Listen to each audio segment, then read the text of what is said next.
Boys, the final UFC card of the year just finished up, and I'm not gonna lie, that was a great way to end off a year. Probably, at least in recent memory, the best final UFC card ever, honestly, because this is one of the best just fight cards, just fight events that we've had this year in general. And with that being said, you know what we got to do. As you can see, we got every single winner, including Colby Covington, and we also got those prelims, but we're going to focus on that main card right now. We're going to do some rare matchmaking, match up all these guys who I think they should fight and why. Let's start off with that main event, Joaquin Buckley getting that, I guess, TKO technical win over Colby Covington. You know, this card could have been so great if we didn't have that girl stop that fight. I know a lot of people are like, yeah, but that cut was bad, probably in the worst spot ever. We have seen countless times cuts that are way, way worse than what Colby Covington had, and they were allowed to go the entire fight. So I personally don't think that fight should have been stopped. I think the cut man should have done a better job. You know, we didn't see us, like, every time he went to his corner and he came back ready to fight, he would touch it once and it would start bleeding. Like, where's the gobbledygook that they put into his eye to make it like not, where's the sauce? You know, there's no sauce in his eye. We need that Vaseline to make sure that we need like a big chunk of that Vaseline in there. But I swear, he kept coming out dry. That's why it would instantly start bleeding. With that being said, Joaquin Buckley got that win. It is what it is. He called out 3 dudes. I think the most logical next matchup, especially after beating someone like a Colby Covington, give him Kamaru Usman. Easily the one that the fans want the most. Yes, I could see them just giving him a title shot after Shavkat, but in the meantime, I think we do this. We could even do it on the same card. This could be a title fight eliminator, because I do believe that the UFC would give Kamaru Usman a title shot if he does beat Buckley. And yeah, a very easy fight. You can market it as a #1 contender fight next up for the belt after, what's the champion's name? I forget the champion's name versus Shavkat, but you could do that. Let's move over to Colby Covington. What do we do with Colby Covington? That's the real question. I think there's a good amount of options, but the fight that has at least some backstory to it, some history behind it. This dude has been calling out Colby Covington for years now. Now they're roughly the same spot in the division. Both these dudes on a multi-fight losing streak. Let's do Colby Covington, Gilbert Burns. I could also see Colby Covington getting an up-and-coming fighter, like maybe a Sean Brady, JDM, those type of people. But I could also see the UFC just doing a Unk versus Unk type of fight, which would be Colby Covington, Gilbert Burns. Loser retires, winner goes on to fight one of those prospects that I just named out. But to be honest, I was very surprised and just surprised of how good Colby Covington did look, because as the fight got on, you know, first round wasn't looking too good for Colby Covington, but as the fight got on, you know, he was able to get the takedown. Granted, he wasn't able to hold him there for a long time. Able to get the takedown, do a little bit of damage here, but like I said, he was building and building. It just sucks that we didn't get to see 5 rounds of this, because it's MMA. You really never know. I personally think Joaquin Buckley would have eventually shut out Colby's lights, but you never know. That dude could have came back and had a generational like bounce back round 3, 4, and 5. You never know, but let's move on. Cub Swanson. What do you do with Cub Swanson? Now hear me out. Once you hear this, you'll 100% agree with me, unless you just simply hate Cub Swanson. Cub Swanson, 41 years old, debating retiring after this fight.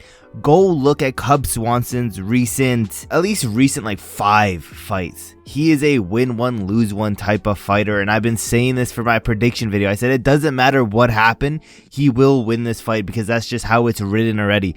He's on a win now. Next fight is gonna be a loss, regardless. It's written in the stars. I think we hang him up, Cub. You know, we've had a solid career, a very solid career, and what a better way to end off a career the way that you did, off that nasty highlight reel KO. I think that's how we end off our career. And like I said, your next fight, regardless if you dominate them, you'll get a robbery loss. So don't come back. I'm saying this for not just your health's sake, but that record, like it's regardless, you're gonna lose. 3 fights ago, I think it was him versus Hakeem Dawodu, and he was, you know, in the stars it was written he was supposed to win. Robbery decision win for Cub Swanson. Hakeem won that fight. Next fight, a razor close fight. I forget who was it against, but it was razor close. split decision loss for Cub Swanson. This one, granted, highlight reel KO win. Does that mean your next fight's gonna be a highlight reel KO loss? I say we hang him up. Let's go down to Manel Kape. What do we do with Manel Kape? This boy was begging for that title shot. I don't think he gets that title shot. I think we give him a fight that was scheduled a few years ago where we got a lot of legendary moments. Him calling out Israel Adesanya, telling him to sit his ass down. I think Manel Kape, Kai Kara-France for a #1 contender fight while we figure out the whole Pantoja situation. I know a lot of people saying Kai Kara-France for the title already. You could do that. In that case, we still do Manel Kape for a #1 contender fight, but maybe against someone like, I don't know if we give him like a Royval. I could honestly see the UFC just giving him Alex Perez as an easy win for a title shot. I could see them doing that. I don't think he beats Brandon Moreno, so I don't know if we want to do that. To be honest, I would rather Kai Kara-France, Manel Kape for a #1 contender while we do something like a Moreno for the belt. I don't know. The flyweight division is so fucked. I have no idea, but this is what I have. Let's go down. Dustin Jacoby getting that. Honestly, he mimicked the shit out of Kamaru Usman, Jorge Masvidal.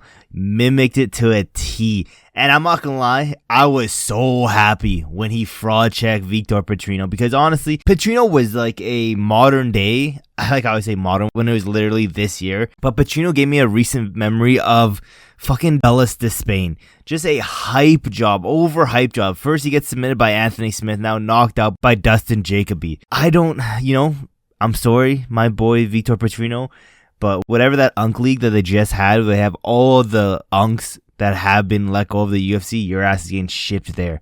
With that being said, Dustin Jacoby, there's a lot of fights you could do. I was thinking of doing like a Kuntalabe fight, but those dudes but they fought back in 2021, and it was a draw. I don't really want to do rematches. I guess we could do that one, but a fresh matchup we can do for Jacoby, we can do Ryan Spann. Ryan Spann not on the biggest. I think Ryan Spann coming off a win over Ovince St. Preux, but after that he was on a decent losing streak. So Dustin Jacoby, Ryan Spann, run this one. Don't make this shit like a shitty Apex main event. Don't do that shit, please. I would be happy with this as a co-main event prelim on a pay-per-view. Or just like a featured fight on a non-pay-per-view. I would be happy with that. Nothing higher though. Let's go down. Daniel Marcos got it done over Adrian Yanez. I see a bunch of people saying Yanez won that fight. I don't think so. I think Marcos won it pretty comfortably. Although I'm not gonna lie, he was very annoying in that third round, just acting like he was already over. I hate when fighters do that. Fight till the bell is rang. Don't just walk around saying it's done. I hate that.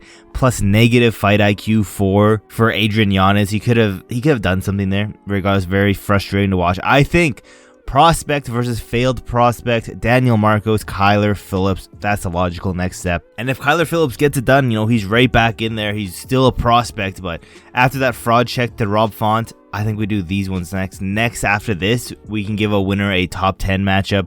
Let's go down to the opener of the main card. Navajo Stirling got it done. Honestly, wasn't the most impressive fight. It is what it is. It was a debuting fight. I think we give him another test. We don't give him a big jump up in the rankings. I think we give him Ivan Erslan. Honestly, he should knock this dude out and get a highlight reel KO. That's what I'm thinking. And if he can't get past this dude, maybe he's a hype job, like some of these other guys that we were hyped on this year. But let's go over to these prelims, and honestly, these prelims might have been better than the main card. I'm not gonna lie.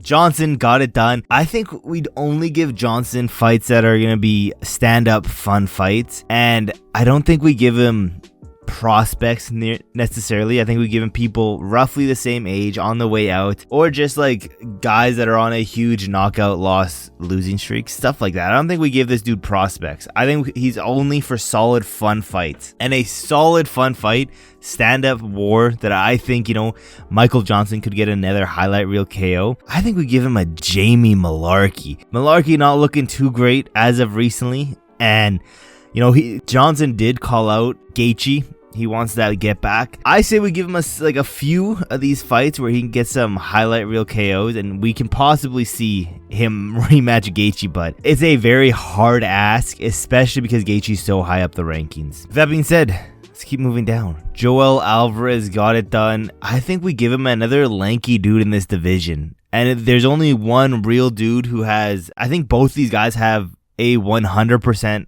finish rate. And I'm talking Joel Álvarez versus Jalen Turner. Battle of the two lanky guys in the lightweight division.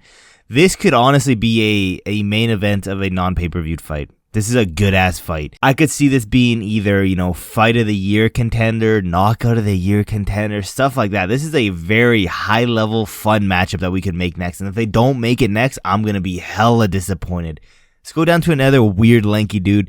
Got a highlight reel KO, Sean Woodson. I think, he wants to get into that top 15. I don't know if the dude I'm matching him with is still in the top 15. But if he gets it done, it's a name on his resume.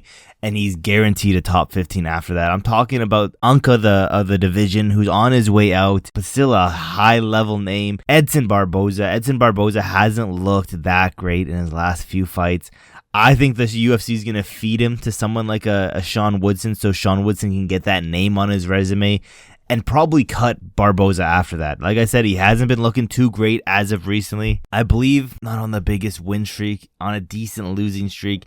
That being said, this would be a super fun striking matchup as well. And this could be a main event of a non-pay-per-view fight as well.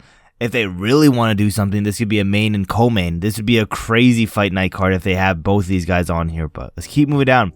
Felipe Lima, I think it's time we give this dude a top 15. Coming off that decision win over Miles John, it was maybe a little closer than what it should be. I don't think we're going to give him a huge jump up in the rankings. I'm going to give him a top, I think he's like 14, and he's on a pretty decent losing streak. He needs to defend that ranking spot. Felipe Lima, Calvin Kattar.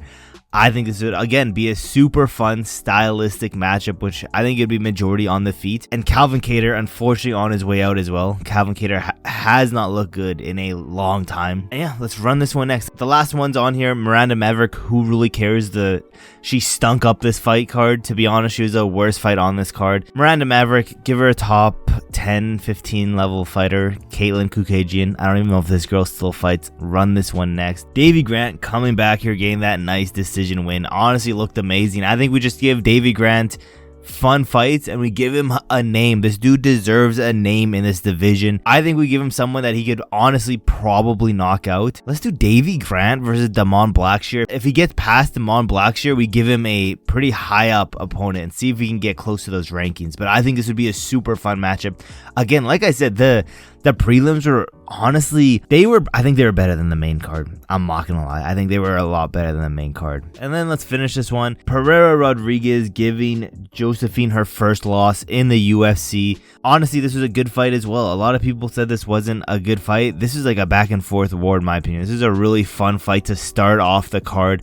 I think we give Rodriguez Luana Pinheiro. I don't know if we need much, to talk about this one. It was a women's fight. At the end of the day, we don't really care that much. But that was UFC Tampa. Again, probably the best way we could have ended off the year. Let me know in the comments below, what do you guys think? What did you guys think of this card? Would you match up these guys a little bit different than what I did? And yeah, great way to end off the year. Thank you guys for watching to the end of the video. I will see you guys in my next video.